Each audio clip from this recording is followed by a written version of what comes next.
নমো তচ্ছা ভগবতো অরহতো সম্মা সম্বুদ্ধচ্ছা। জগৎ পূজ্য মহাকারণিক তথাগত সম্যক সম্বুদ্ধ শ্রীচরণে কৃতজ্ঞ প্রণাম নিবেদন করে পূর্ণপারণিতে অংশগ্রহণকারী সকল উপাসক উপাসিকাগণের নিরোগ দীর্ঘায়ু সুখ জীবন তথা জ্ঞান বিমণ্ডিত জীবন কামনায় শুরু করতে চলেছি আজকের অভিধর্ম চর্চা ক্লাস।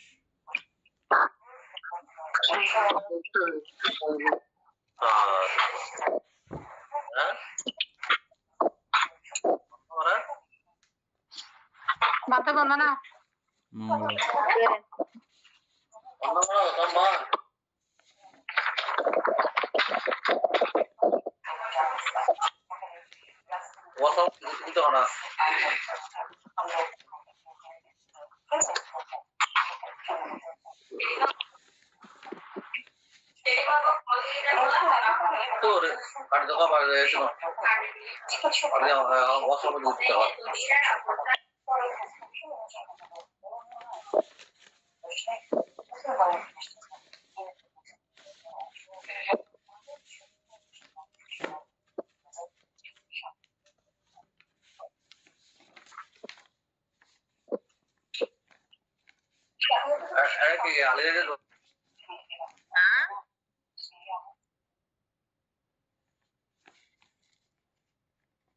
বুঝানো যাচ্ছে কিছু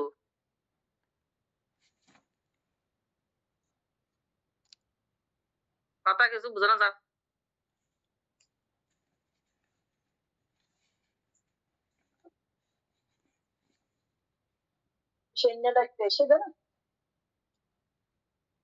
বিশুদ্ধ চার, অবশ্য বিশুদ্ধ চার।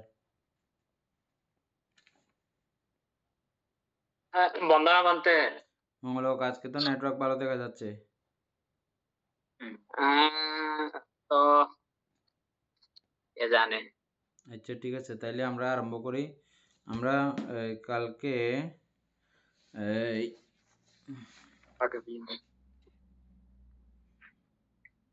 বিজ্ঞান আলম্বনে অনিত্য লক্ষণও ভেদ করতে পারে, কিন্তু লোকোত্তর মার্গ পাইতে পারে না। প্রজ্ঞা কিন্তু সংজ্ঞা ও বিজ্ঞানের কার্যসহ লোকোত্তর মার্গ জ্ঞানের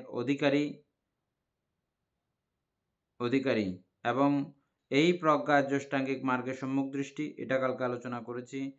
বুদ্ধাঙ্গে ধর্মবিচার, এটাও আলোচনা করা হয়েছে। তারপরে কুশল মূলে অমোহ, এটা আলোচনা করা হয়েছে। ভাবনা কর্মে সম্প্রজ্ঞান, এটাও আলোচনা করা হয়েছে। সমাধিতে বিদর্শন, এটাও আলোচনা করা হয়েছে। ঋদ্ধিপাদে মীমাংসা, এটাও আলোচনা করা হয়েছে। পতিত্ব সমুৎপাদে বিদ্যা, এটাও আলোচনা করা হয়েছে। প্রজ্ঞা আলম্বনের যথার্থ স্বভাব অযথার্থ স্বভাব ভেদ করে, এগুলো আলোচনা করা হয়েছে। এই স্মৃতি যথার্থ স্বভাব পরিত্যাগ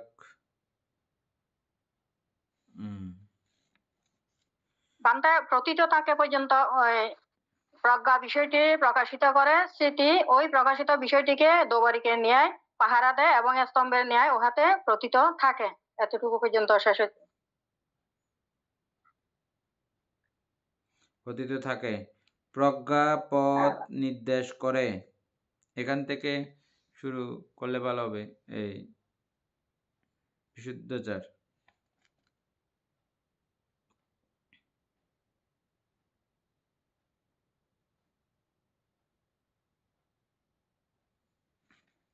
প্রজ্ঞা পথ নির্দেশ করে, স্মৃতি চিত্তকে সে পথে স্থিত রাখে।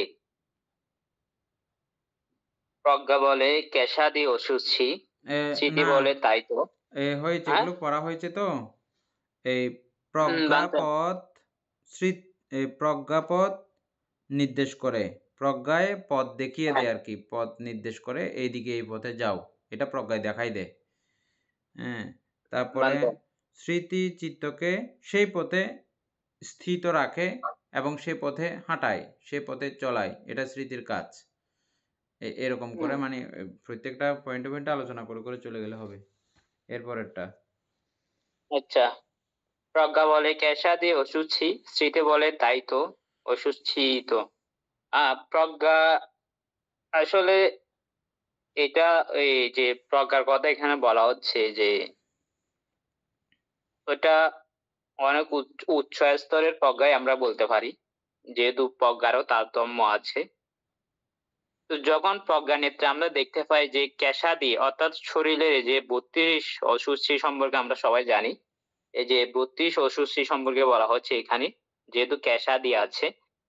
তো যখন উনি সমাহিত চিত্তে এই যে দেখতে পান যে কেশাদি অশুচি, স্মৃতি বলে তাই তো অশুচি তুই, যেহেতু তখন তার স্মৃতিটা অনেক প্রকট থাকে এবং প্রজ্ঞাও থাকে, এবং এই জ্ঞানের চিত্তকে নিমজ্জিত রাখে, অর্থাৎ চিত্ত এখান থেকে আর সরে যায় না, অর্থাৎ বিভ্রান্ত হয় না। ওই ওই জ্ঞানে, অর্থাৎ যে কেশাদি যে অশুচি বলছে, ওই জ্ঞানের চিত্তকে ওখানে নিমজ্জিত রাখে, অর্থাৎ ওইটা সরতে দেন আর মোহকে আসিতে দেয় না। অর্থাৎ এখানে মোহকে পরাজিত করেই প্রজ্ঞা প্রজ্ঞা তার ইন্দ্রত্ব করতেছে বা অধিপতি করতেছে, এখানে মোহ আর আসতে পারে না। তাই তাই বলা হচ্ছে মোহকে আসিতে দেয় না। শ্রদ্ধা চিত্তকে বুদ্ধ উপদেশের প্রতি নমিত করে। হ্যাঁ, শ্রদ্ধা আসলে এখানে যে শ্রদ্ধার কথা বলা হচ্ছে, শ্রদ্ধারও তারতম্য আছে, চার চার প্রকার শ্রদ্ধা না? হ্যাঁ, আমরা যে 4 প্রকার শ্রদ্ধা আছে, ওই কিছুদিন আগেও দেখছিলাম মনে হয় গ্রুপে, যে শ্রদ্ধা 4 প্রকার বিবরণ দিয়েছিল। তো শ্রদ্ধা তারতম্য আছে, কিন্তু কিন্তু এখানে যে শ্রদ্ধার কথা বলা হচ্ছে, যে যখন কেউ একজন শ্রোতাপন্ন হয়ে যায়। হ্যালো,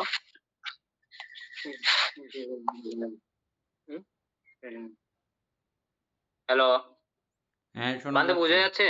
হ্যাঁ, আচ্ছা। শ্রদ্ধা চিত্তকে বুদ্ধ উপদেশের প্রতি নমিত করে। আসলে আমরা পঞ্চশীল কেন পালন করি না? যেহেতু আমাদের বুদ্ধের প্রতি যথাযথ শ্রদ্ধা নাই। যার শ্রদ্ধা কম, সে পুণ্যকর্ম করবে কম। আর বুদ্ধ যে বিষয়গুলো বলছে, যেগুলো বারণ করছে না করার মায়া জন্য, বড়ুয়া একটু যেগুলো আচরণ সাউন্ড অফ করতে করে পারে। দেন, মায়া বড়ুয়া। হ্যাঁ, ঠিক আছে।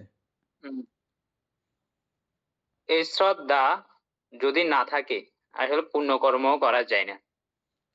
শ্রদ্ধা আছে বলেই এ কুলপুত্রগণ এই যে গৃহী জীবন ত্যাগ করে প্রবর্তিত হন, এবং তার যে অভিষ্ট লক্ষ্য নির্বাণ উপলব্ধি করা, এই যে সঞ্চার ত্যাগ, ওইটা কিন্তু শ্রদ্ধার কারণেই। এই যে বুদ্ধের প্রতি বা ধর্ম সঙ্গ এই তীরত্নের প্রতি, বা বিশেষ করে বুদ্ধের প্রতি বলতে পারি, শ্রদ্ধা থাকার কারণেই তো ও গৃহী জীবন ত্যাগ করে আরো জানার জন্য, বুদ্ধের এই ধর্মকে আরো বোঝার জন্য, এবং চরম প্রাপ্তি যেটা আমরা বলি অরহত জ্ঞান, এই শ্রদ্ধার কারণে হয়ে থাকে। এবং আমাদের যে প্রতাপন্ন যিনি হন, তখন তার শ্রদ্ধাটা অনেক বলবতী থাকে। তো এখানে এই জন্য বলতে শ্রদ্ধা চিত্তকে বুদ্ধ উপদেশের প্রতি নমিত করে, তখন তার অটুট শ্রদ্ধা থাকে, ওখান থেকে উনি আর সরে যান না। যে তীরত্নের প্রতি যে শ্রদ্ধা, ওইটা আর কেউ ওনাকে বিভিন্ন প্রলোভন দেখিয়ে, বিভিন্ন ভয় দেখিয়ে হোক, ওনাকে আর ওই তীরত্নের প্রতি যে শ্রদ্ধা বা স্মরণ, ওখান থেকে আর ওনাকে সরাতে পারেন না। এরকম আমরা ত্রিপিটকে অনেক দেখতে দেখতে দেখতে পাই, অনেক ঘটনা আছে। তো এই শ্রদ্ধাই বুদ্ধ উপদেশের প্রতি নমিত করে, অর্থাৎ যেগুলো বুদ্ধ এই যে করতে বলছে এগুলো করেন, যেগুলো করতে বলে নাই সেগুলো করেন না, যেগুলো আচরণ করতে বলেন সেগুলোই করেন। এবং তারা বলছে প্রজ্ঞা চিত্তকে নির্বাণ পথ উদ্ভাসিত করিয়া প্রদর্শন করে। সেই জন্য ভগবান বুদ্ধ বলছেন যে প্রজ্ঞাই শ্রেষ্ঠ। প্রজ্ঞা শ্রেষ্ঠ কেন? প্রজ্ঞাই আপনাকেই এই যে অনিত্য দুঃখ অনাত্ম যে সংস্কার ধর্ম, যে হেতু বশে উৎপন্ন বেশিল, এটাই প্রজ্ঞায় উদ্ভাসিত করতে পারে, আর কেউ পারে না। শ্রদ্ধাও যদি বেড়ে যায় তাহলেও হবে না। আবার প্রজ্ঞা আছে কিন্তু শ্রদ্ধা না থাকলে ওইটাও হবে না। সবগুলোর সমান তারতম্য সমান থাকতে হবে। এগুলো পরবর্তী ক্লাসে তো যেহেতু আছে আলোচনা হবে।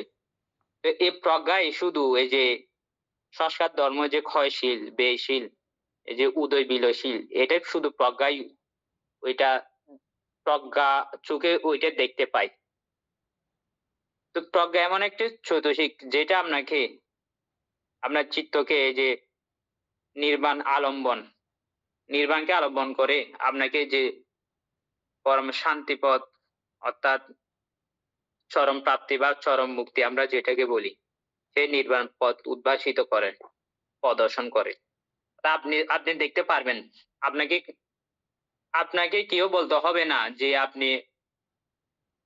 আপনার যে তৃষ্ণা ক্ষয় হয়ে গেছে, আপনার যে আর কোনো জন্ম হবে না, ওটা আপনাকে বাইরে থেকে কোনো দেবতা, কোনো ব্রহ্মা এসে বলতে হবে না। আপনি নিজেই বুঝতে পারবেন যে আমার অমুক অমুক চিত্তগুলো আর উৎপন্ন হবে না, বা অমুক অমুক সংযোজন গুলো আমার আর উৎপন্ন হবে না।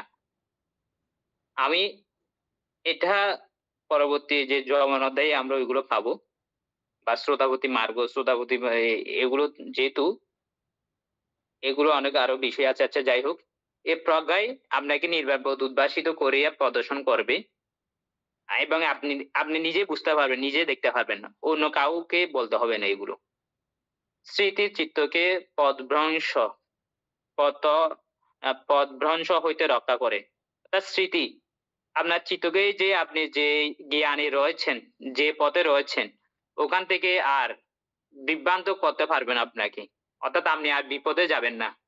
আপনি যে সঠিক পথে চলছেন, ওই পথ, ওই সঠিক পথে চলতেই থাকবে, আর বিপদে যাওয়ার কোনো সম্ভাবনা নেই। একবার যদি আপনি দেখতে পান যে প্রজ্ঞা যেহেতু পথটা নির্দেশ করে দিয়েছে, স্মৃতির কাজটা হচ্ছে ওইটা রক্ষা করা। ওই পথে ওই পথটা, ওই যে পথ দেখিয়ে দিয়েছে, ওইটা রক্ষা করা হচ্ছে স্মৃতির কাজ। আর ওই স্মৃতি আপনাকে আর বিভ্রান্ত করবে না, আপনাকে বিপদে পরিচালিত করবেন, আপনি সোজা পথে যাবেন। ও অগ্রসর করাই, এই যে আস্তে আস্তে আস্তে আস্তে ক্রমান্বয়ে আপনি অরহত্ব পর্যন্ত লাভ করতে পারবেন। এই যে আপনাকে অগ্রসর করাবে ক্রমান্বয়ে। একাগ্রতা চিত্তকে সেই একই লক্ষ্যে নিবিষ্ট রাখে। আমরা একাগ্রতা একটা চৈতসিক, এই যে সর্বচিত্ত সাধারণ চৈতসিকের মধ্যে একাগ্রতা রয়েছে, এটা তো আপনারা পড়েছেন, জেনেছেন। একাগ্রতার কাজটা কি? একাগ্রতার কাজটা হচ্ছে এই যে আপনি যে আলম্বনে থাকবেন, ওখান থেকে ওই আলম্বনেই আপনাকে ও রেখে দিবে। মানে আপনি আসলে এই একাগ্রতা যদি না থাকে, আর আপনি যে এখন আমার কথাগুলো শুনতেছেন, এখানেই একাগ্রতা চৈতসিকটা রয়েছে কিন্তু। আর এই একাগ্রতাটা তখনই সবচেয়ে বেশি পরিপূর্ণতা লাভ করে যখন কেউ সমাধি প্রাপ্ত হয়, তখনই এই একাগ্রতা চৈতসিকটা সবচেয়ে বেশি ওখানে পরিপূর্ণতা লাভ করে। আর ওই একাগ্রতা একটি বিষয়ই চিত্তকে অর্থাৎ যে বিষয়টি নিয়ে আপনি চিন্তা করতেছেন, বা যে স্মৃতি পথে আপনি রয়েছেন, ওই স্মৃতিটা আপনাকে একেবারে নিশ্চল অবস্থায় রেখে দিবে একাগ্রতা। আর ওখানে আর চিত্তের যে বিক্ষেপণা, ওগুলো আর থাকবে না। চিত্ত একটি বিষয়ে একাগ্র হয়ে থাকবে, নিবদ্ধ থাকবে, বিক্ষিপ্ততা আর ওখানে থাকবে নাই। এবং এটা সমাহিত চিত্তে তখন এই একাগ্রতা, বা যেটা আমরা বলি সমাহিত চিত্ত, ওখানে আপনি যথাযথ দেখতে পারবেন। এই একাগ্রতার কাজটা হচ্ছে এটাই, যে চিত্তকে সে একই লক্ষ্যে নিবিষ্ট রাখবে। যে জ্ঞানটা আপনার উৎপন্ন হয়েছে, আপনার যে কেশাদি যে অসুস্থি দেখতেছেন, এই দেহের যে 32 প্রকার অসুস্থির সমষ্টি, এগুলোকে যে আপনি যে অসুস্থি রূপে দেখতেছেন। একাগ্রতা সেই চিত্তকে বা অর্থাৎ সেই একই পথে আপনাকে নিবিষ্ট রাখবে। মানে এদিকে মানে বিক্ষিপ্ততা ওখানে থাকবে না। মানে নড়াচড়া কোনো আর ওখানে সুযোগ নেই। এটা হচ্ছে একটা কি সমাধি স্তরের কথা। যতই বেশি আপনার সমাধি গভীর হবে তত একাগ্রতাটা আরো বৃদ্ধি পাবে। এবং বীর্য কিন্তু তাহাদের প্রত্যেকের মধ্যে শক্তি সঞ্চার করে। বীর্যও একটা গুরুত্বপূর্ণ। বীর্যই একটা চৈতসিক মাত্র। বীর্য যদি না থাকে আপনার তো কোনো কাজই উৎসাহের সহিত করতে পারবেন না। তো বীর্য তাদের প্রত্যেকের মধ্যে বীর্যের কাজটা হচ্ছে শক্তি সঞ্চার করা। মানে আলস্যকে আসতে না আলস্য রাখলেও আবার যে বীর্য না আমি এটা করবই। বীজের কাজটা হচ্ছে এই যে শক্তিটা সঞ্চার করবে। আহ অলোভ, অদেশ, অমোহ কুশলের মূল। বান্তে আর কি আলোচনা করবো এগুলো তো আবার মানে অন্য অন্য সাবজেক্টের প্রজ্ঞান দিয়ে চৌধুরী শেষ।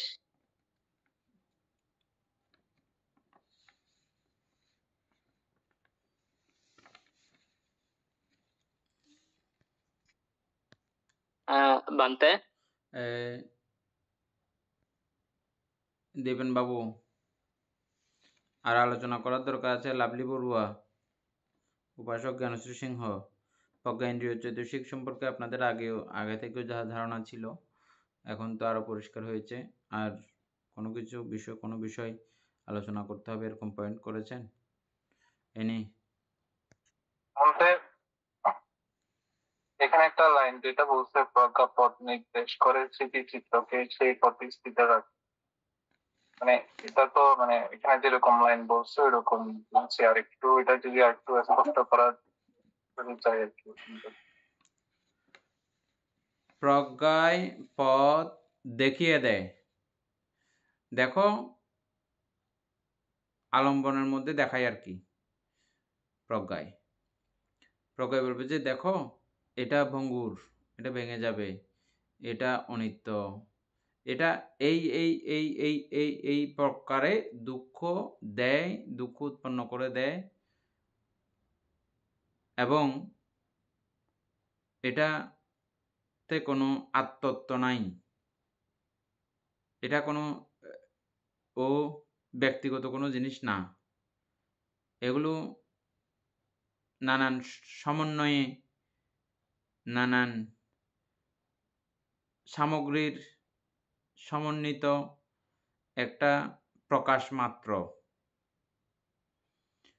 আমরা যে উদাহরণটা বারবার ব্যবহার করি বইয়ের মধ্যে, রাজা মিলিন্দকে নাগসেন ভান্তে একদম প্রথম কথাই যেটা বোঝাতে চেষ্টা করেছেন।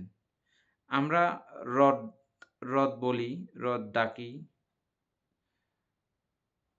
কিন্তু এই রথের সমস্ত জিনিসপত্রগুলো যখন আলাদা আলাদা করে রাখবো তখন এটাকে আর রথ নামক কোনো কিছু বলার মতো অবস্থা আর থাকে না।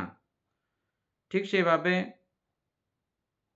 নাম জগতের সমস্ত চৈতসিককে যখন আলাদা করে দেখা হয়, রূপ জগতের সমস্ত রূপাদিকে যদি আলাদা করে বিভাজন করা হয়, সেখানে এই নাম রূপের এই সমন্বয়তা, যে যে আলম্বনগুলো আমাদের সর্বেন্দ্রিয় পথে প্রতিপাত হয়, দেখা যায়, এগুলো সবগুলোই অনাত্মা, বা কেউ এখানে আত্মত্ব প্রকাশ করতে পারে না। যদিও বা আমাদের এই মোহগ্রস্ত চোখ সব কিছুর মধ্যে আত্মত্ব দেখতে পায়, যেটাকে আমরা আত্মা বলি, বা মালিকানা জাতীয় ব্যাপার যেটাকে আমরা বলি, ওটা আমাদের মোহ কারণে আমরা এটা দেখতে পাই। কিন্তু এইগুলো নাই। এগুলো কে নির্দেশ করে? এই বিষয়টা কে দেখাই দেয়? প্রজ্ঞায় দেখিয়ে দেয় সব সময়। এই দেখো এই জিনিসটা এরকম এরকম। তখন প্রজ্ঞা যখন এরকম দেখিয়ে দেয়, এটা যখন পরিষ্কার করাই দেয়, আমরা তো এটা আর এদিকে যাব না। একান্ত বেকুব গোয়াদা ডিবর হইলে এগুলো যাবে, বা মোহগ্রস্ত হইলে এগুলো যাবে আর কি। এমনি তো আর যাবার কোনো কথা নাই।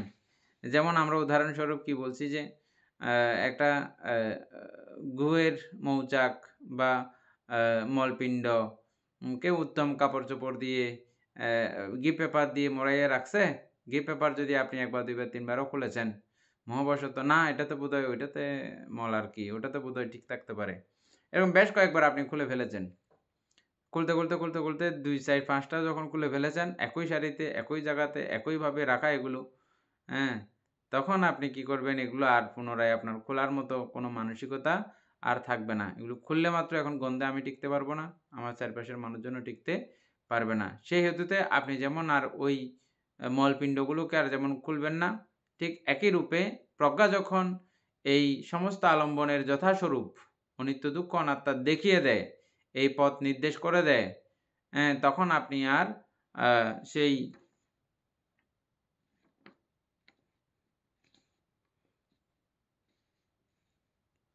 পতিত করে প্রজ্ঞা বলে চিত্তকে কোন লাইনে তো হারাই ফেললাম।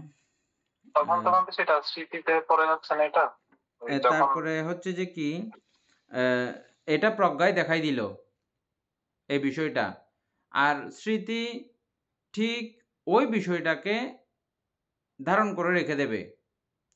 প্রজ্ঞায় একবার শুধু এটা বুঝাই দিছে, এটা এটা এটা এরকম এরকম এরকম, আর স্মৃতি কি করবে, এটা ঠিক এরকমই, এটা ও ব্যতিক্রম আরও কেউ এসে এসে যদি এখানে বলে যে না এটা গু না, এটা মল না, এটা তুমি দেখো খুলে দেখো না এটা, হ্যাঁ এটা খুব ভালো জিনিস খুলে দেয়, এটা আরও কেউ যদি এসে এসেও যদি বলে, স্মৃতি এটা যথাযথভাবে রেখে দেবে, এটাই, এটা তুমি আমাকে আর হাজার বললেও এখান থেকে ছুটাইতে আমাকে পারবে না, এই স্মৃতি এটাতে এই জায়গায় রেখে দেবে, এখান থেকে আজ সরতে দেবে না, হ্যাঁ এই জায়গায় ও দাঁড় করে রাখবে।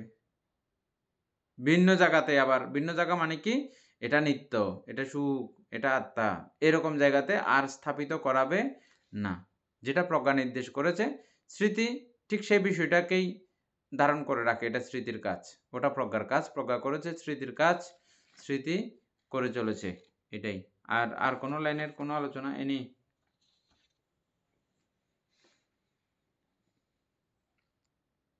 না বলতে ঠিক আছে তো, তাইলে আমরা আশা করি সবাই পরের প্যারাগ্রাফে চলে যাই না? বলতে উপাসক জ্ঞানসৃঙ্গ আর কোনো কিছু বোঝার আর কোনো কিছু বাকি নাই?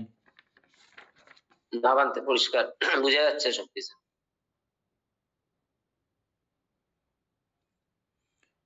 এ নিয়ে এবার দ্বিতীয় প্যারাটা আলোচনা করো।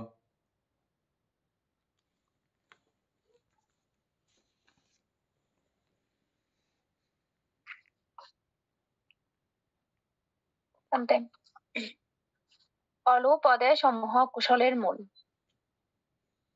অর্থাৎ আমরা 6 হেতুর মধ্যে লোভ দেশ মোহ হচ্ছে অকুশলের মূল, আর অলুপ অদেশ অমোহ হচ্ছে যে কুশলের মূল। অর্থাৎ আমাদের কুশল চিত্ত যখন উৎপন্ন হয় বা কোনো ধরনের কোনো কুশল কাজ করে থাকি, তখন আমরা সেই কাজটা অলুভ চিত্তে বা অদেশ চিত্তে বা অমোহ চিত্তে আমরা ওই কুশল কাজটা করি বা ওই কুশল চিত্ত উৎপন্ন করি। তো অত্তশালিনীতে আচার্য বুদ্ধ ঘোষ বলিয়াছেন, অলোভ মাৎসর্যের মলের, অদেশ দুঃশীলতার এবং অমোহ কুশল চিত্তে অনুশীলনের প্রতিপক্ষ। অর্থাৎ অলোভ বলছে যে এখানে অকুশলের মধ্যে আমরা মাৎসর্য যেটা পরে আসছি, অর্থাৎ কৃপণতা। আমরা মাৎসর্য সম্পর্কে যেটা জেনেছি, একটা হচ্ছে কৃপণতা, আর একটা হচ্ছে যে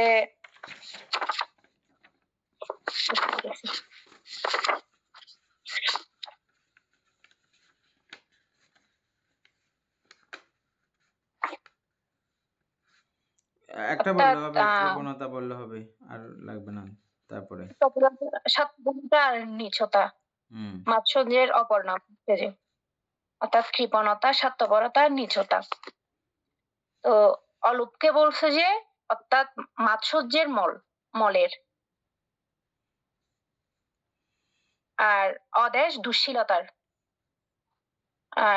দুঃশীলতা বলতে বানতে যারা অর্থাৎ শীল পালন করে না, ওরা যারা পঞ্চশীল যথাযথ পালন করে না, এই ক্ষেত্রে তো অদেশকে মানে দুঃশীল যারা ওনাদের সাথে তুলনা করেছেন, মানে এটা আমি বলতে পারতেছি না।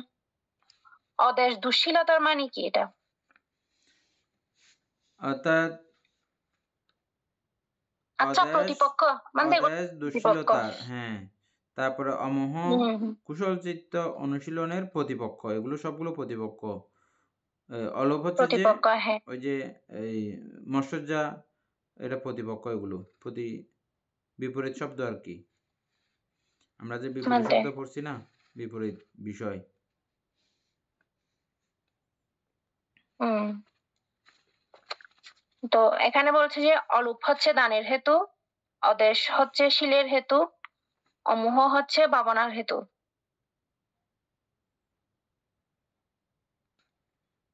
অলোপ দানের হেতু, লোভ এগুলো আপনি বোঝাই দেন। লোভ না থাকলে দান করা যায়। ওই জিনিসের প্রতি লোভ থাকলে যেমন আমরা দান করতে পারি না, ওটা দিয়ে দিতে পারি না। আর অহিংসা থাকলে শীল পালন করা যায়, আমরা এটা আলোচনা করেছি অনেকবার। আর হুম।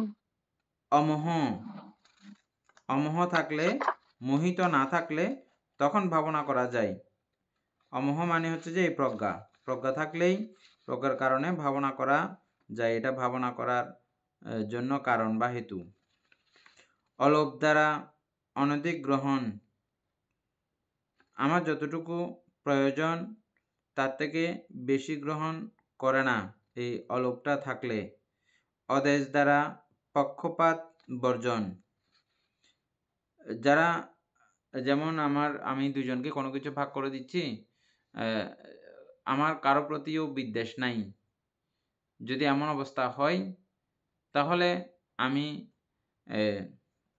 কোনো পক্ষপাতিত্ব না করে সমান সমান অংশে তাদেরকে দিব। পক্ষপাত বর্জন করে, এটা অদেশ। এবং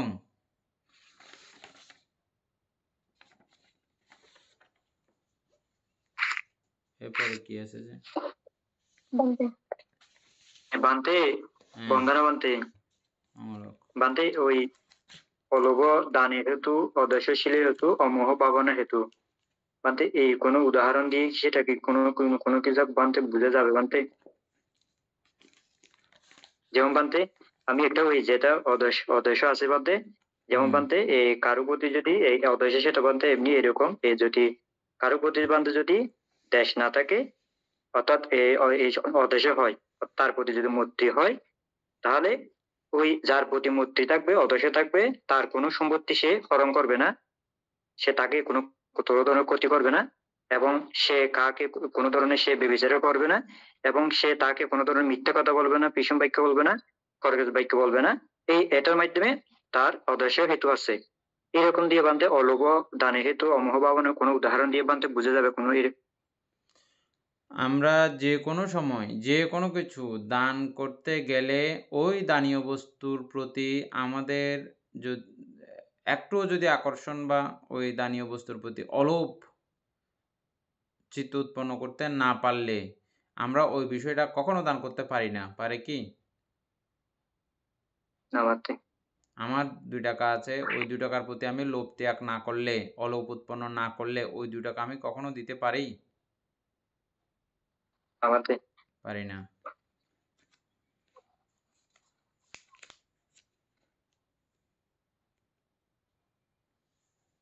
বান্তে এটা এই ক্ষেত্রে কি ওরকম হবে নাকি আমরা কোনো কিছু দান করার সময় যেটা নির্লোভ ভাবে দান করি এবং কোনো কিছু পাওয়ার লোভে দান করি না, যেমন কি এই দানের ফলে আমার এই ধরনের প্রাপ্তি হোক, বা আমার স্বর্গ প্রাপ্তি হোক, বা আমার ওটা ওইটাও আলাদা হিসাব। ওটা হচ্ছে যে লোভকে হেতু করে দান। আমি হ্যাঁ, অন্য বিষয় এটাকে কেন্দ্র করে আমি স্বর্গত্ব প্রাপ্ত হতে চাচ্ছি, যেটা দান করব ওটার প্রতি কিন্তু লোভ নাই আমার, ওটার প্রতি আমি অলোভ তৈরি করেছি।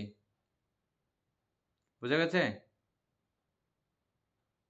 মানে আমার এই দানের ফলে আমার স্বর্গত্ব প্রাপ্ত হোক, মনুষ্যলোকে রাজা মহারাজা হতে পারি, এরকম কামনা ইচ্ছা আমার আছে মনে মনে। এটা লোভ না? তুমি এটাই বলতে চাচ্ছ, ঠিক তো? কিন্তু আমি এখন বর্তমানে যেটা দিয়ে দিচ্ছি ওটার প্রতি আমার কি নাই? ওটার প্রতি তো আমার লোভ আমার নাই। লোভ নাই, ঠিক আছে। যদিও বা এখানে আমি স্বার্থের কারণে দিচ্ছি, আর একটা স্বার্থ আমার নিহিত আছে, এটা অন্য ব্যাপার। হুম স্বার্থ রেখে দান এটাকে বলা হয়। যেমন আমরা এখন বিহার দান করি, বিহারের মধ্যে আমাদের স্বার্থ জড়িত থেকে যায়। কীরকম স্বার্থ জড়িত থেকে যায়? এখানে আমরা বান থেকে সরাসরি সংঘকে দিয়ে দিই নাই। এখানে আমরা আমাদের সামাজিক সমস্ত কার্যক্রমাদি করব, আমাদের মতো করে আমরা করব, বান থেকে আমরা ডিলিং করব, আমরা হ্যান্ডলিং করব। তারপরে হতে শুরু করে এটা দান দিলেও এই দানের মধ্যে আমাদের আবার স্বার্থ থেকে গেছে।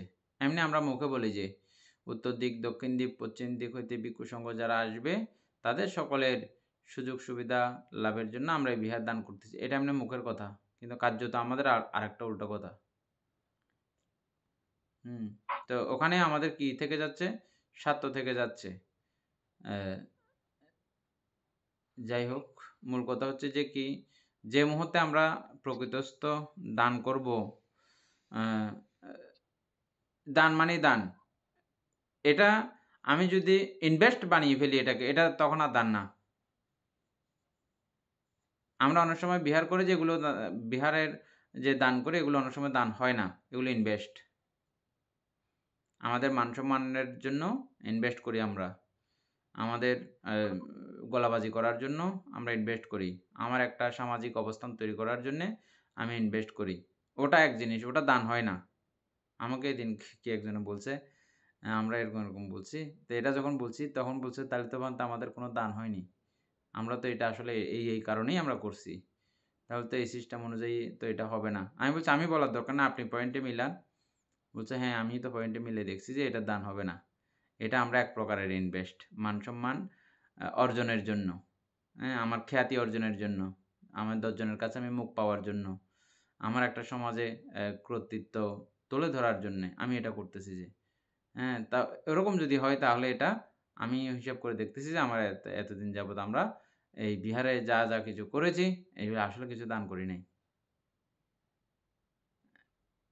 প্রকৃত ত্যাগচিত্ত নিয়ে ওই দানটা কিন্তু আমার আসলে হয় নাই। ও নিজে বলতেছে, খুব মানে নেতৃস্থানীয় একজন ব্যক্তির সঙ্গে আমার কথা হয়েছে আর কি। আচ্ছা যাই হোক, তো আর ওটা যেটা আমি স্বর্গে যাওয়ার জন্যে বা রাজত্ব পাওয়ার জন্যে এটা করতেছি, সেটা এই বস্তু আমার কিন্তু এখন ত্যাগ করেছি, আমি ত্যাগ করে আমি ওটা যাচ্ছি এটা। যাই হোক, পক্ষান্তরে মূল কথা হচ্ছে যে সব কিছু আমার মনের উপরেও নির্ভর করবে, কখন আমার ত্যাগচিত উৎপন্ন হচ্ছে, কখন ত্যাগচিত উৎপন্ন হচ্ছে না, এগুলো।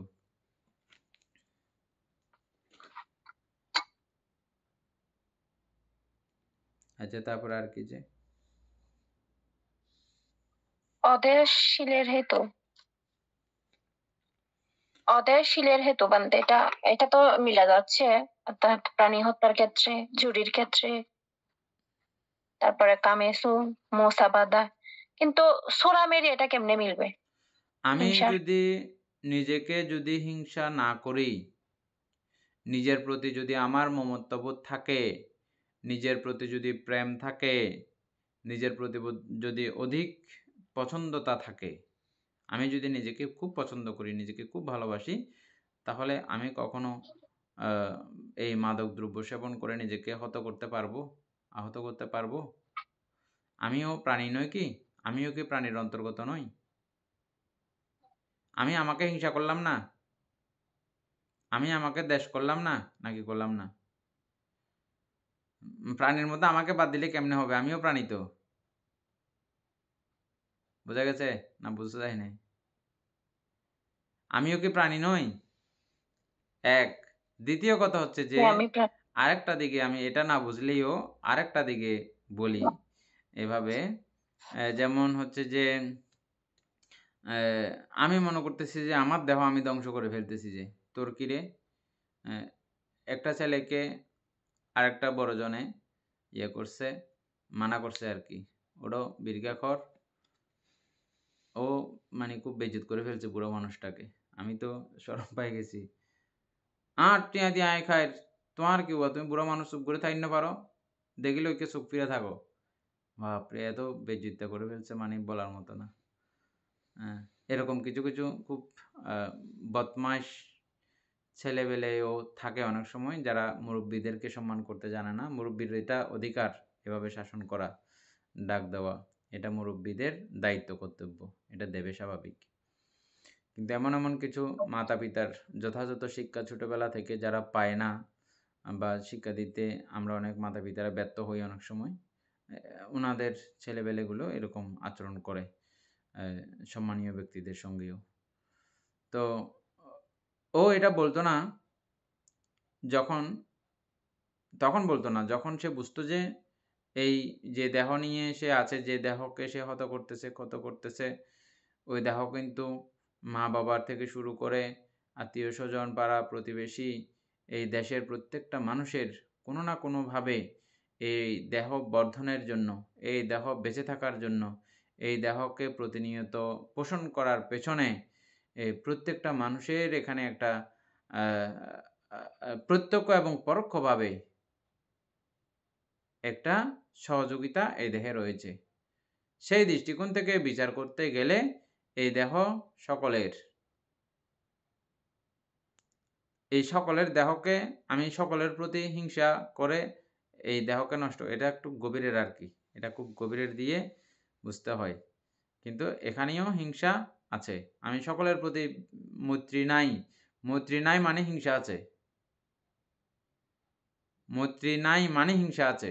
মৈত্রী থাকলে আমি সকলের প্রতি মৈত্রীবশত আমি সুরাজাতীয় মাদক দ্রব্য সেবন করতে পারবো না। আমরা এটা একবার মিলাইছিলাম তো, আলোচনা করছিলাম, দীর্ঘ লম্বা টাইম আলোচনা করছিলাম এটা নিয়ে। মানে মৈত্রী দিয়ে পঞ্চশীল পালন করা যায় শুধু, এটা নিয়ে আমরা বিরাট একটা আলোচনা করেছিলাম। শুধু মৈত্রী একটা শীল পালন করেন, কোনো শীল আর পালন করতে হবে না, এরকম একটা কথা বলছিলাম আমি। শীল একটা শুধু, কি সেটা? মৈত্রী। এই মৈত্রীটা একটা মোটামুটি লেভেলে নিয়ে গেলে আর আমাকে 5টা শীল দেখতে হবে না, 5টা শীলই রক্ষিত হবে। হ্যাঁ, দীপেন কি বলতে চাইছেন? আমি তো বলতেছিলাম যে একটা জাতক পড়ছিলাম, তো জাতকের মধ্যে এক রাজা খুব মানে মদ পান করতো আর কি। তো মদ পান করলে মানে ওর মানে হুঁশ জ্ঞান থাকে না। একবার মদ খেয়ে সে মাথা ধরে যাওয়াতে ওই তার কোলে একটা ছোট বাচ্চা দেওয়া হয়েছিল। মানে সে মদ খেয়ে মাংস খেতে বেশি, তো ওই বাচ্চাকে দিছিল যাতে মানে মাংস সেদিন রান্না করা হয়নি, সেজন্য বাচ্চাকে দিছে যাতে করে রাজা রাগ না করে। কিন্তু সে ওই বাচ্চাকে মেরে ফেলছিল, মানে করে ওই মদ খাওয়ার কারণে সে বাচ্চাকে মেরে বলছে যে এইটাকে রান্না করা না। তো এই কারণ এটাও একটা আছে, মানে মানে আমি ওই নেশা করছি, আমি মাদক গ্রহণ করছি, কিন্তু এর কারণে হিতাহিত জ্ঞান আমার শূন্য হওয়ার কারণে আমি হয়তো বা অন্য প্রাণী তো এখানে হত্যা করছি বা তার জীবন ধ্বংস করছি। তো এটাও একটা হতে পারে, মানে কি বলে এই কারণে এই কি বলে মাদক বা নেশা করাটা এটা মানে মাদকতার কুফল, মাদকতা করলে কি কি কুফল হয় এগুলো আর কি। আর এটা অন্য প্রশ্ন। মানে আমি এটা অহিংসা থাকলে কিভাবে আমি মাদক মুক্ত থাকবো, আমি মৈত্রী থাকলে কিভাবে মাদক মুক্ত থাকবো, এটা। কারণ আমি মৈত্রীগত থাকলে এই দেহ আমার মায়ের সৃষ্টি, মাকে আমার উপকার করতে লাগবে এই দেহ দিয়ে। আমি যদি উপকার করার মতো পরিস্থিতিতে না থাকি কিভাবে উপকার করব? এক, আমার সারা প্রতিবেশী সবাই আমাকে নানানভাবে উপকার করেছে, সারা প্রতিবেশীর ওই দানে আমি বর্ধিত। তা আমি তাদের উপকার না করে আমি এই দেহ তাদের দেহ, আমি এটা কিভাবে ক্ষতি করতেছি? হ্যাঁ, আমার শুধু উপকার করারই অধিকার আছে, ক্ষতি করার অধিকার আমার নাই।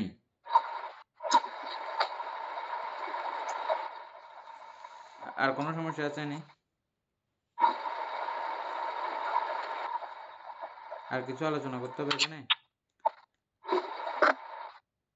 না, ঠিক আছে।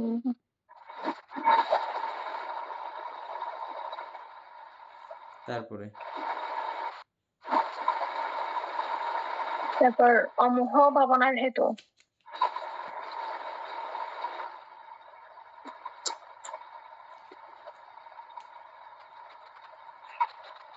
অমোহ তো ভাবনার হেতু, সেটা তো ভাবনার সময় তো অবশ্যই চিত্ত মোহই থাকে।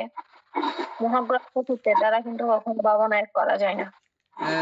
এটা সেজন্য বলে অমোহ ভাবনার সময় চিত্ত অমোহ থাকে, সেটা এক জিনিস, সেটা ঠিক কথা। এটা হচ্ছে আরেক কথা, মানে অমোহিত হইলে বা মোহহীন অবস্থায় থাকলে তখনই ধ্যান করা যায়। ওই কারণেই ধ্যান করার মানে কারণ সৃষ্টি হয়। আমার গুরুবান্তে একটা কথা লিখে রাখতেন সবসময়, ধ্যান ছাড়া জ্ঞান হয় না, জ্ঞান ছাড়া ধ্যান হয় না। আপনাদের সঙ্গে এই কথাটা আলোচনা করেছি একবার, না? এই অমোহ হচ্ছে যে সেই জ্ঞান ছাড়া ধ্যান হয় না। প্রথমে প্রাথমিক জ্ঞান এটা লাগবে।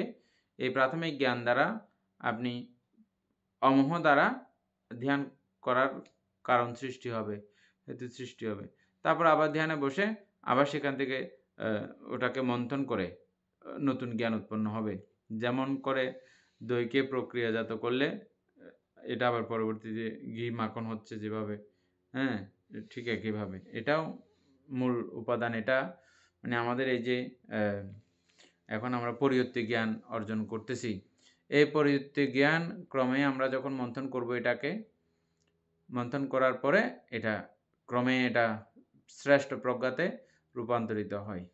ক্রমে ক্রমে এটা ধাপ উন্নত হতে হতে শ্রেষ্ঠ প্রজ্ঞাতে রূপান্তরিত হয় এবং নির্বাণ প্রত্যক্ষভূত করতে পারে।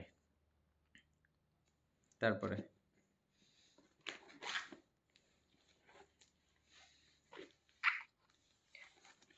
অলোভের দ্বারা অনধিক গ্রহণ, অদেশত দ্বারা পক্ষপাত বর্জন এবং অমোহ দ্বারা অবিপরীত দর্শন হইয়া থাকে।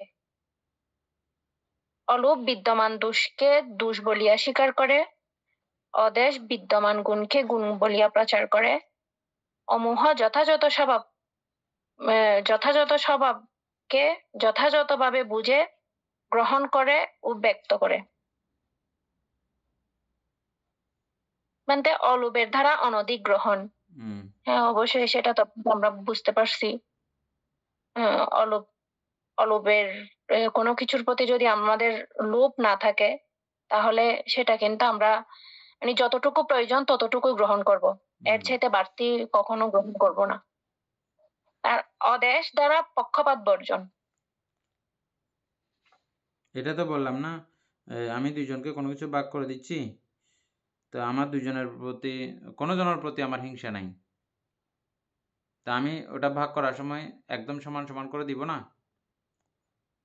আর যদি একজনের প্রতি যদি হিংসা থাকে, তখন যেমন মাদের ক্ষেত্রে মারা অনেক সময় দুইটা ছেলে মেয়ে, তা আমাদের তো পুরুষাসিত সমাজ হিসেবে পুরুষকে একটু বেশি ভালোবাসে, ওকে একটু বেশি বেশি দেয় সবসময়। ওখানে কিন্তু আবার ইয়া নয়, এই দেশ নয়, এখানে মানে মৈত্রীটা একটু দুর্বল, কম। এই সন্তানের প্রতি একটু মৈত্রীটা বেশি, ওই সন্তানের প্রতি একটু মৈত্রীটা কম। এখানে কিন্তু আবার দেশ না, হ্যাঁ। তারপরে আর দুজনের প্রতি যখন মানে এরা আমার কেউ এরকম আপনজনের ব্যাপার নাই, কিন্তু আমি কাউকে হিংসা করি না, তখন আমি কোনো পক্ষপাতও করব না। এই জায়গাটা একটু সূক্ষ্মভাবে বুঝে নিতে হবে।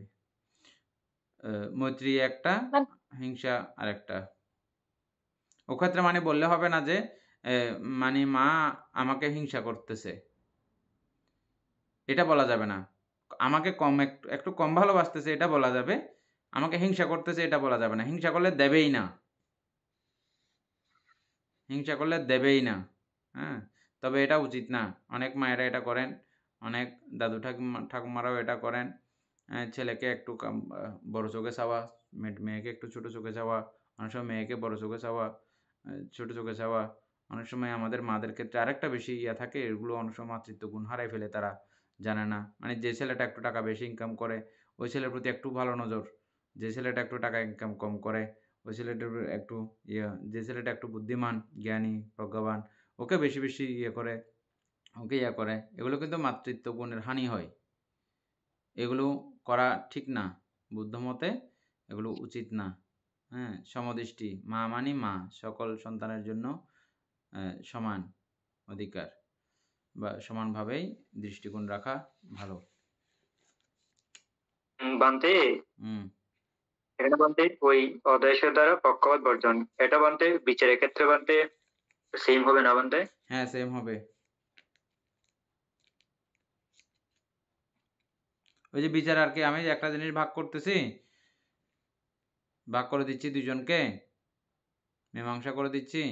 তো যারা ওই মীমাংসাকারীগণ যদি ইয়া না হন, ওই দুজনের প্রতি সমদৃষ্টি সম্পন্ন হয়, কারো প্রতি যদি হিংসা না থাকে, তাহলে ও সমবন্টন করবে। কোনো পক্ষপাতিত্ব করে এদিকে বিচারটা নিয়ে যাবে, ওর পক্ষে বিচার পাইয়ে দেবে, এরকমটা করবে না আর কি।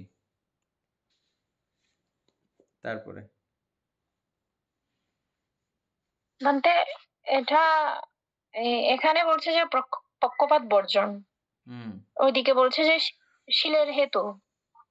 আমরা তো মিলাতে পারতেছি না কোনো মানে রকমই। শিলের হেতু হচ্ছে যে অমোহ হচ্ছে যে শিলের, অদেশ হচ্ছে যে শিলের হেতু। আবার এই অদেশ থাকলে এটা পক্ষপাতিত্ব করবে না। আমার দুজনের প্রতি সমদৃষ্টি, আমি কি জন্য পক্ষপাতিত্ব করব? ওকে যেদ্দুর ভালোবাসি, ওকে এদ্দুর ভালোবাসি, বা ওদের দুজনের প্রতি আমার কারো প্রতি হিংসা নাই, তখন আমি তাদের দুজনকে একজনকে বেশি দেব আর একজনকে কম দেব, এরকম ব্যাপার আসবে কোত্থেকে আমার? বুঝা গেছে এখন? পক্ষপাতিত্ব বর্জনটা বুঝা গেছে? দুজন মানুষ আসলো আমার কাছে, বলছে যে আমাদেরকে এই টাকাটা একটু ভাগ করে দেন। এখন ওই দুজনের মধ্যে আমার কি আছে, একজনকে আমি দেখতে পারি না, আমি হিংসা করি। হ্যাঁ, তখন আমাকে যখন টাকাটা ভাগ করতে দিয়েছে, আমি ৭ ৫ ১৪ বলে ওকে দিলাম ২২ টাকা, ওকে দিলাম যে ১৮ টাকা দিয়ে, যাকে হিংসা করে তাকে আমি টাকা কম দিয়ে ওকে ইয়ে করে দিছি। আমি পক্ষপাত করে ফেলছি, ওকে আমি ভালোবাসি, ওকে আমি হিংসা করি। হ্যাঁ, তাহলে আমি পক্ষপাতী করে ওকে বেশ দিয়ে দিলাম, ওকে কম দিয়ে দিলাম। কিন্তু ওই হিংসা যদি না থাকতো ওর প্রতি, তাহলে আমি এটা সমভাবে বন্টন করতাম, দুজনকে ২২ টাকা ২২ টাকা করে আমি দিয়ে দিতাম।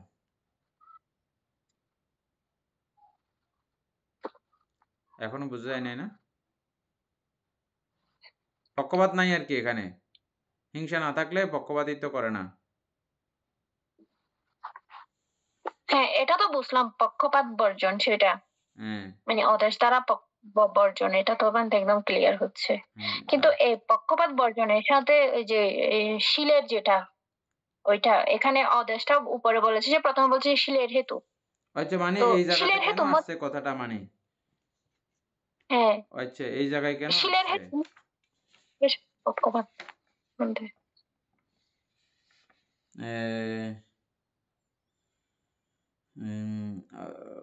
কুশলের মোড় কোন জায়গায় আছে যে? লাভের দ্বারা অনধিক, অলোভের দ্বারা অনধিক গ্রহণ, অদেশের দ্বারা পক্ষপাত বর্জন। এটা এক ফাইল তো বোঝানো হয়ে গেছে। অলোভ দানের হেতু, অদেশ শিলের হেতু, অমোহ ভাবনার হেতু। এটা শেষ। এটা দূরের মধ্যে এক বুঝানি শেষ। দ্বিতীয়বারে আবার বুঝাচ্ছে যে আরেকটা বিষয় নিয়ে, এগুলো উদাহরণ দিচ্ছে আর কি। অলোভ হচ্ছে যে অলোভ দ্বারা অনধিক গ্রহণ, মানে অধিক পরিমাণে গ্রহণ করবে না অলোভ থাকলে। যতটুকু প্রয়োজন ততটুকুই নেবে। আমাদের দেশে এগুলো খুব কম দেখা যায়, কিন্তু দেশের অন্যান্য দেশের মধ্যে, যেমন এই কোভিডকালীন কিছু বিষয় আমরা দেখেছিলাম। বিভিন্ন দেশের মধ্যেই মানুষের জন্য যেহেতু বাজার টাজার করা তখন একটা বিশাল সমস্যাজনক হয়ে গেছে। এখানে কোনো ভালো উন্নত দেশগুলোর মধ্যে কোনো সিকিউরিটির ব্যবস্থা করা হয় নাই, যেহেতু কোভিড, এখানে ছোঁয়াছুঁয়ি হইলে সমস্যা। জিনিসগুলো প্যাকিং করে রেখে দিয়েছে। এখানে ঘোষণা দিয়ে দিয়েছে যার যতটা প্রয়োজন ততটা নিয়ে যেতে পারবেন। এখানে বলে নাই যে ১টা ২টা ৩টা নিয়ে যাবে, এরকম বলে নাই। বলছে যার যতটা প্রয়োজন নিয়ে যেতে পারবেন, এভাবে বলে জিনিসগুলো রেখে চলে গেছে। তারপরে মানুষে নিয়ে যাচ্ছে, প্রত্যেকে যার যার প্রয়োজন অনুযায়ী একটা প্যাকেট নিয়ে যাচ্ছে, যে ২টা প্যাকেট নিয়ে যাচ্ছে না। কিন্তু আমাদের দেশে হলে কি হবে, ৪-৫টা একদম গাড়ি একটা নিয়ে আসিয়া যা থাকবে এগুলো সব লাইন ধরে নিয়ে চলে যাবে। হ্যাঁ, তো এটা হচ্ছে যে লোভের কারণে আমরা এরকম করি। যারা, যারা ছোটবেলা থেকে এরকম দেশীয় কিছু সংস্কৃতি শিক্ষা এবং অলোভের চর্চা, দেশীয় শিক্ষার সঙ্গে অলোভের যুক্ততা রয়েছে, সেই দেশগুলোতে এরকম করেই তারা ব্যবহার করে এই বিষয়গুলো। দানের হেতু, অদেশশীলের হেতু, অমোহ ভাবনার হেতু, অলোভের দ্বারা অনধিগ্রহণ, অদেশের দ্বারা পক্ষপাত বর্জন এবং অমোহ দ্বারা বিপরীত দর্শন, অবিপরীত দর্শন হইয়া থাকে। অবিপরীত দর্শন মানে কি? অবিপরীত মানে হচ্ছে বিপরীত অর্থ ইয়া না, এই যে এই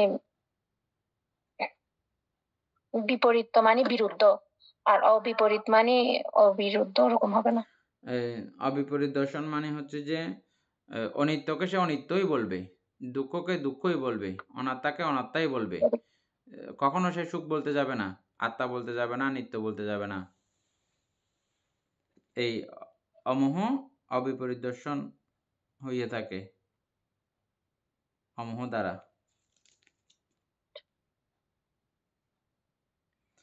অলোভ, এরপরেরটা। অলোভ বিদ্যমান দোষকে দোষ বলিয়া স্বীকার করে। অর্থাৎ অলোভ বিদ্যমান দোষকে দোষ বলিয়া স্বীকার করে, আর অদেশ এটা মানে বিদ্যমান গুণকে গুণ একটু গভীরে যাচ্ছে।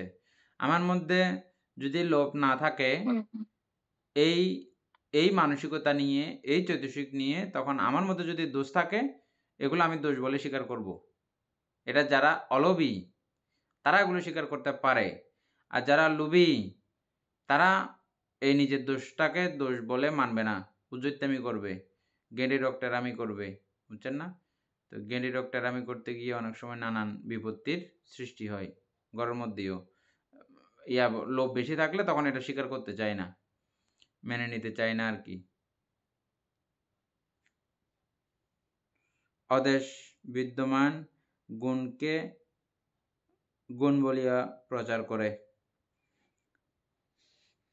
অহিংসা থাকলে ওই ব্যক্তির প্রতি অহিংসা থাকলে তখন তার মধ্যে যদি কোনো গুণ দেখে, ওই হ্যাঁ ওর অনেক গুণ, আর যদি ওর প্রতি হিংসা থাকে, গুণ না আর দোষ কত কিন্তু হয়তো বার করব। আমরা কতগুলো আমরা প্রত্যেকে এরকম। এটা বুদ্ধ খুব ভালো ভালো জায়গাতে এই উপদেশগুলো প্রদান করেছেন, এবং আমরা ওই সংস্কৃতিকেই বেশি লালন করি বলে আমাদের কাছে ওটাই বেশি উৎপন্ন হয়। নেগেটিভিটি যেটাকে বলা হয়, সবসময় নেগেটিভ ভাবনা, নেগেটিভ চিন্তা। আপনাদের ঘরের প্রত্যেকটা মানুষের দেখবেন, আপনি ওদেরকে বিচার করে করে দেখবেন অনেকগুলো তাদের গুণ আছে। বা আপনাদের আত্মীয় স্বজনের বাড়িতে গেছেন, দেখবেন ওখানে অনেক গুণাবলী আছে ওদের কাছে, কিন্তু যারা ওই নেগেটিভ মাইন্ডের মানুষ, তারা শুধু ও কি আমাকে এই পর্যন্ত কি ক্ষতি করেছে, কতগুলো বিয়ের পথযাত্রী যায় যে খেয়াল করবেন, কোনো কিছু ভুল করতেছি না এটা দেখবে যে। হ্যাঁ, এগুলো পুরোনো দিনে বেশি ছিল, এখন একটু ওই ক্লাবের যাওয়াতে এগুলো একটু কমে গেছে এখন। অধিক খরচের কারণে একটু কমে গেছে, কিন্তু আগের জমানাতে এগুলো বেশি ছিল। কতগুলো মানুষ যাইতো যে শুধু ভুল ধরতো যে কি ভুল করেছে বলে এসে এখানে সমালোচনা করা। যারা নেগেটিভ মাইন্ডের মানুষ এরকম। আর যারা পজিটিভ মাইন্ডের মানুষ, তারা কি গুণ করেছে, কি উপকার করেছে, কি সম্মান করেছে, কি খাওয়াইছে এগুলো বলবে, কি খাওয়াই নাই এগুলো বলবে না। কোনটা সম্মান করেছে এটা বলবে, কি অসম্মান করেছে এগুলো বলবে না। যেমন কেউ আপনাকে এক গ্লাস পানি দিল, আপনি যদি নেগেটিভ মাইন্ডের মানুষ হন, পানির মধ্যে ওই গ্লাসে কতটুকু পানি খালি আছে ওটা আপনার চোখে পড়বে। আর পজিটিভ মাইন্ডের মানুষ হলে, বাহ আমাকে অনেক পানি দিয়েছে, খালি জায়গাটা চোখে পড়বে না, যেটা পানি আছে এটা পানি চোখে পড়বে তার। এগুলো পজিটিভ মাইন্ডের মানুষ। যারা পজিটিভ মাইন্ড সম্পন্ন বোধগত্বক মানুষ, তারা সবসময় আরামে থাকেন, সুখে থাকেন। আর না বোধগত্ব মানুষ যারা আছে তারা উনাতেই থাকেন সবসময়, যতই থাক না কেন মনে হবে যে আমার থেকে ওইটা নাই, ওটা নাই, ওটা নাই।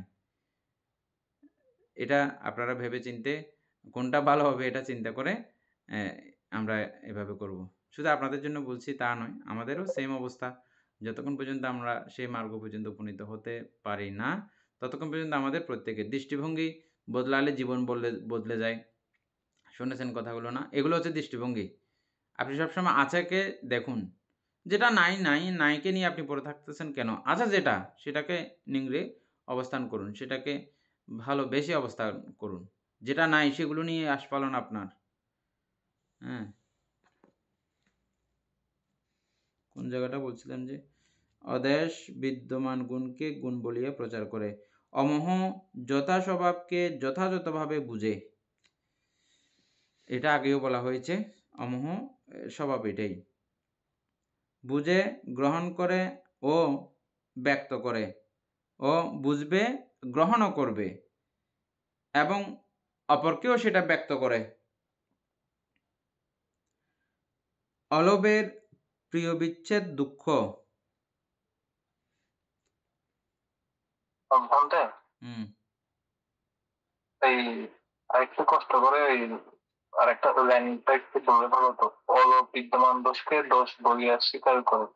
মানে আমার যদি রূপ না থাকে তাহলে দোষকে দোষ বলে স্বীকার করার বিষয়টা মানে আমার এখন আমার থেকে একটা ইয়া আছে, দোষ আছে।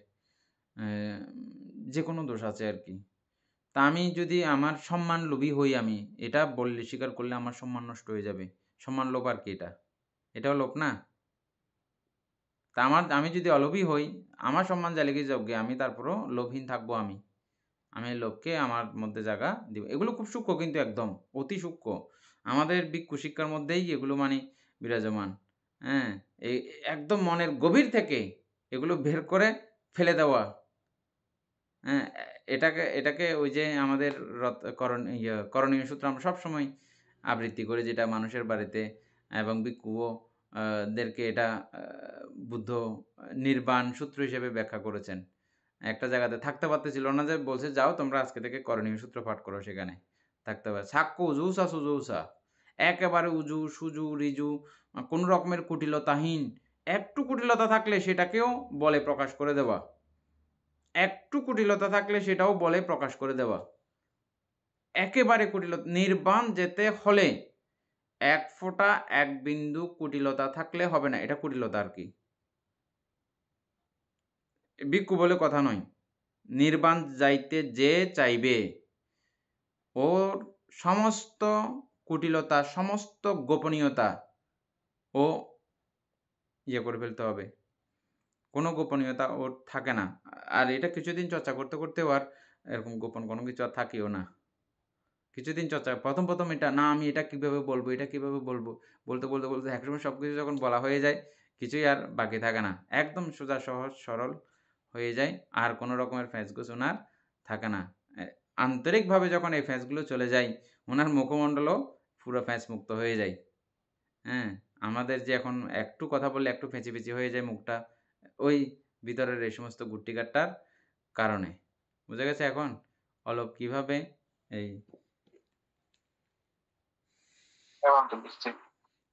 যাই হোক তারপরে।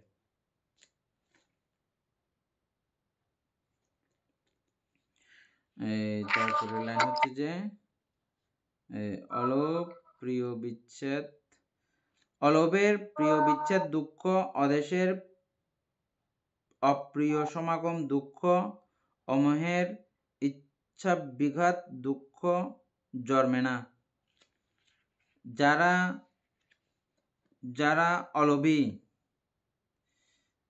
যারা অলোভী তাদের প্রিয় বিচ্ছেদ দুঃখ জন্মে না। এটা বুঝছেন তো না? এনে বোঝা গেছে এটা?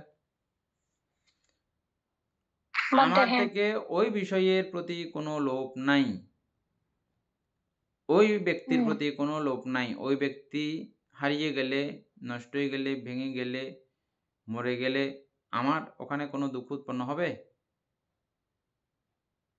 হবে না। যখনই প্রিয় বলি তখন না দুঃখ উৎপন্ন হয়। এইজন্য বলতেছে যে অলোভের প্রিয় বিচ্ছেদ দুঃখ হয় না।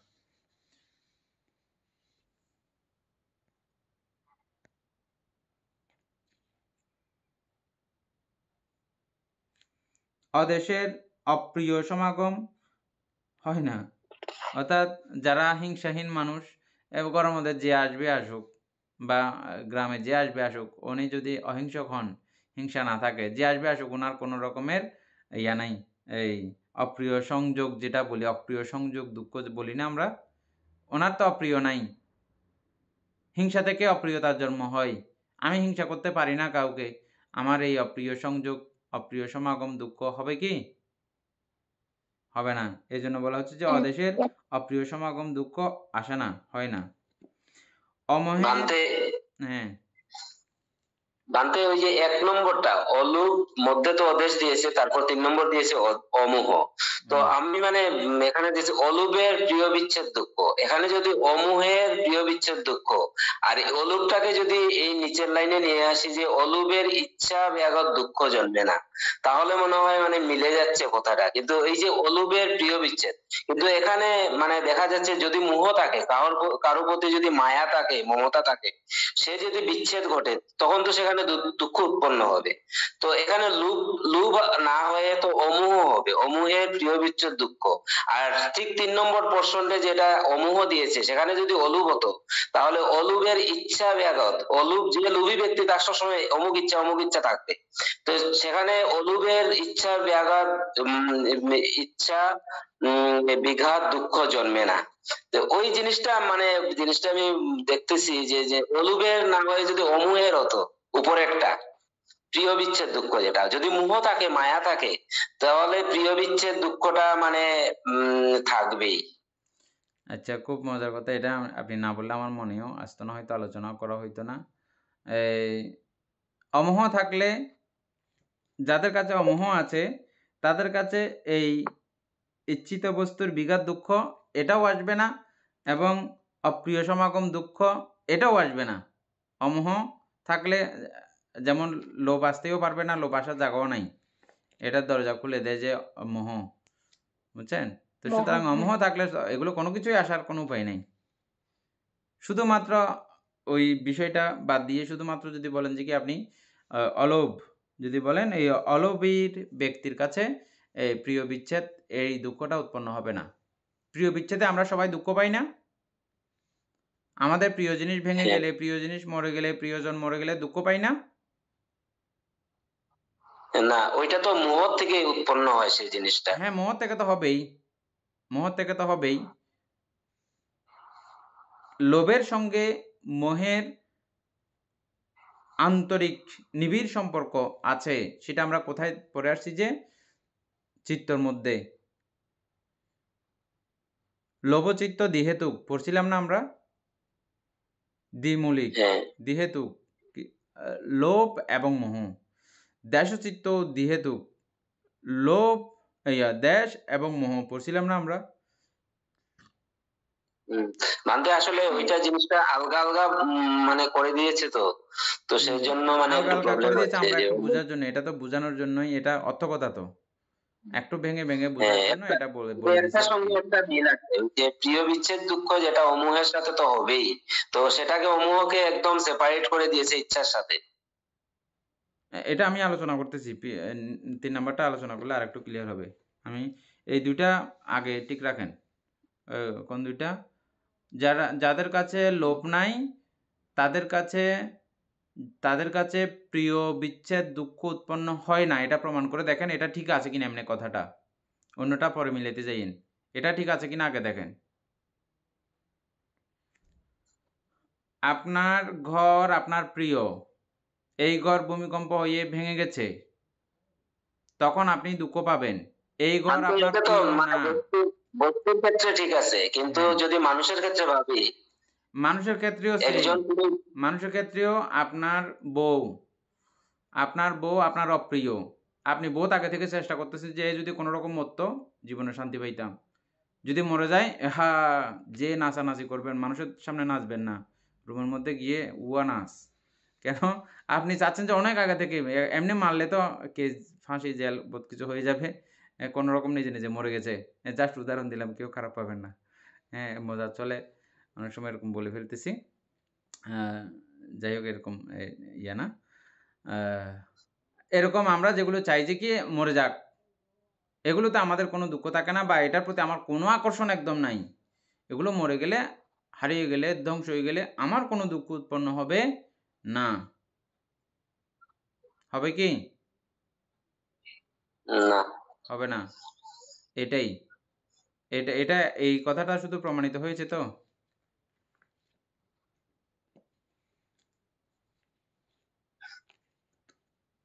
তারপরে দ্বিতীয় লাইনেও সেম ভাবে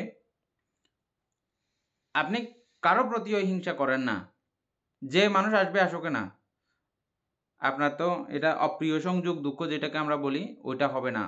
আমরা যে প্রিয় বিয়োগ দুঃখ, অপ্রিয় সংযোগ দুঃখ পড়ছিলাম না? দুঃখর প্রকারভেদ পড়তে গিয়ে হ্যাঁ, জাতিপি দুঃখ, জরাপি দুঃখ, মরণামপি দুঃখ, ওখানে যে আছে না আপ্রিয়হি সম্পায়োগ দুঃখ, প্রিয়হি বিপ্রয়োগ দুঃখ আছে না, এটা এগুলো মানে উদাহরণ দিয়ে বোঝানো হচ্ছে আর কি এগুলো, ওই কথাগুলোকে।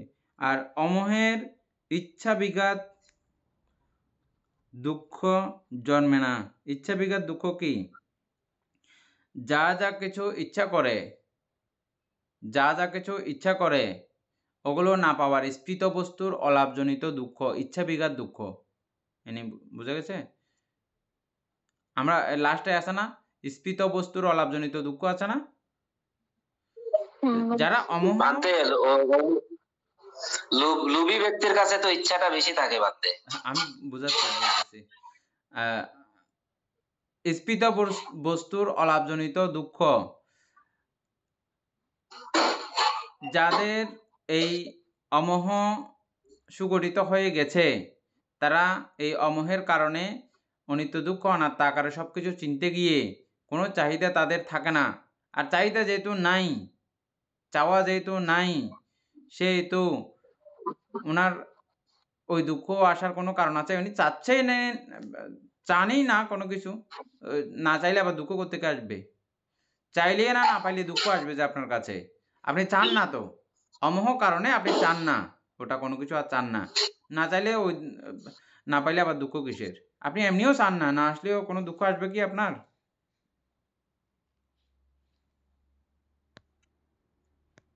বুঝছেন? জানতে হুম। এখানে আমারও আর কি মানে দাদার কথাটাকে ঠিক মনে হচ্ছে আর কি। যেমন লোভ থেকে হচ্ছে আকর্ষণটাও লোভ থেকেই হয় আর কি। তো সেই দিক থেকে প্রিয় সেদিক থেকেও এটা আমি ওটা লোভ, এটা ঠিক আছে, কিন্তু এটা আরেকটা বিষয় প্রমাণ করা হয়েছে যে এখানে আমি যদি অমোহিত হই, আমার যদি মোহ না থাকে, প্রত্যেকটা আলম্বনের প্রতি আমার যদি দুঃখ জ্ঞান এবং অনিত্য জ্ঞান, অনাত্মা জ্ঞান যদি থাকে, আমি আর কোনো কিছু ইচ্ছা করি কি? ইচ্ছা করি না। ইচ্ছা না করলে, যদি আমি ইচ্ছাই করি না আর, তাহলে আমার ওই ইচ্ছিত বস্তুর অলাভজনিত দুঃখ কি আমার কাছে আসার কোনো সুযোগ আছে? আমি যা ইচ্ছা করেছি তা না পাওয়ার একটা দুঃখ আছে না? ওই দুঃখটা কি আমার কাছে আর আসার কোনো সুযোগ আছে? এটাই। আর ওই যেটা লোভ বলতেছেন, হ্যাঁ, সেই অর্থে সেটা লোভ। ওটা না পাওয়ার মানে আমার কাছে এখন যেমন আমি চাচ্ছি যে আমার চুলগুলো না ফাঁকুক, কেঁচা কেঁচা খুব সুন্দর কালো কালো থেকে যাক, আমার চামড়াগুলো যেমনি আছে এমনি একদম জোয়ানের মতো থেকে যাক, বুড়ো না হোক, আমার চির সুটমা দেহ থেকে যাক, না হোক, এগুলো আমরা সব ইচ্ছে করতেছি, কামনা করতেছি, কিন্তু এই কামনা বরাবর বিষয়টা আমরা পাচ্ছি না বলে আমরা দুঃখ পাই। এগুলো ইচ্ছিত বস্তুর অলাভজনিত দুঃখ। ও মৃত্যু আমার কাছে না আসুক, এটা আমরা ইচ্ছা করতেছি, কিন্তু মৃত্যু আমাদের কাছে আসতেছে, এটা দুঃখ। এই দুঃখগুলো যারা অমোহিত ব্যক্তি তাদের উৎপন্ন হয় না। কেন হয় না? তারা জানে যে এটা এরকম ক্ষয়শীল, এই চুলগুলো ফাঁকবে, বুড়া হবেই, চামড়া পোতা পোতা হবে, এগুলো থেকে মুক্তি নাই, এগুলো তারা জানেন। তো জানেন যে জিনিসটা এটা স্বাভাবিক প্রক্রিয়া, স্বাভাবিকভাবে হতেই থাকবে, এখানে দুঃখিত হওয়ার কি আছে? এই অমোহিত ব্যক্তির কাছে এই দুঃখগুলো এই কারণে উৎপন্ন হয় না। উপাসক জ্ঞানেশ সিংহ বুঝছেন না? না আরো আলোচনা করার দরকার আছে?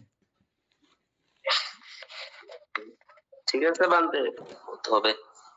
আর না থাকলেও কালকে কোনো আবার পাইলে আপনি আবার নতুন করে কোনো উদাহরণ পাইলে আবার সংগ্রহ করে রাখবেন। আমরা কালকে আবার এটা নিয়ে আলোচনা আবার করবো। আজকে দূর পর্যন্ত থাকুক। হ্যাঁ, আর সেটা ছাড়াও আমাদের শ্রদ্ধেয় ভান্তের কাছ থেকে আমরা এটা একবার শেষ হয়ে গেলে এই চ্যাপ্টারটা শুধু এই প্রজ্ঞেন্দ্রীয় চৈতসিক নিয়ে আমরা গুরুভান্তের কাছ থেকে একবার আলোচনা শুনবো। হ্যাঁ, এটা নিয়ে ভান্তের কাছ থেকে আমরা 2-3 দিন প্রয়োজনে এটা নিয়ে আলোচনা শুনবো।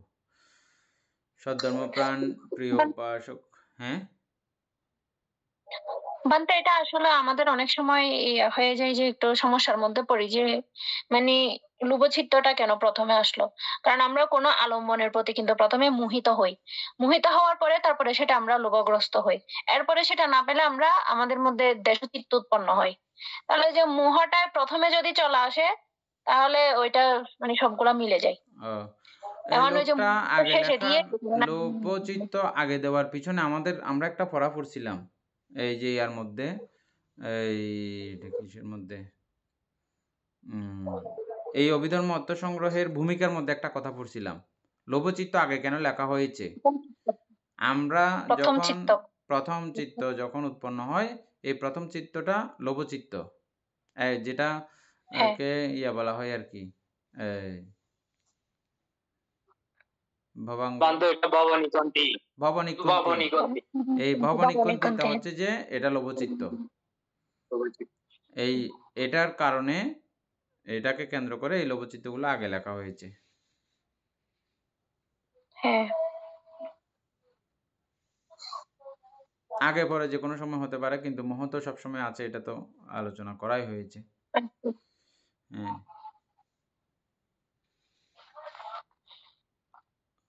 আয়ুষ্মান সমাধীন্দ্রিয় ভিক্ষু এবং বিশুদ্ধাচার ভিক্ষু সহ সদ্ধর্মে কল্যাণাকাঙ্ক্ষী,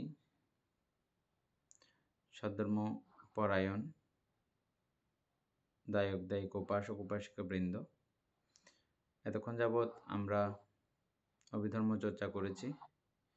এতে আমাদের অপ্রমেয় পুণ্য সম্পাদিত হয়েছে। এই পুণ্যরাশি অনন্ত চক্রবাসী সত্যগণকে দান করছি, গুরুভান্তিদেবকে দান করছি, মাতা পিতাগণকে দান করছি, এবং যারা আমাকে প্রতিনিয়তভাবে ধর্মচর্চায় সহযোগিতা করছেন তাদেরকে এই পুণ্যরাশি দান করছি। এই পুণ্যের কাছে আমরা প্রত্যেকেই প্রার্থনা করব নির্বাণ লাভ অবধি অসৎ ব্যক্তি মূর্খ ব্যক্তি পাপমৃত্যু সংসর্গ লাভ না করে সদা সর্বদা জ্ঞানদর্শী কল্যাণ মৃত্যু সান্নিধ্য সংসর্গ লাভ করতে সক্ষম হই, এইরূপ সাধু সংকল্প পোষণ করে আজকের মতো ক্লাস এখানে সমাপ্ত করছি। সাধু সাধু সাধু।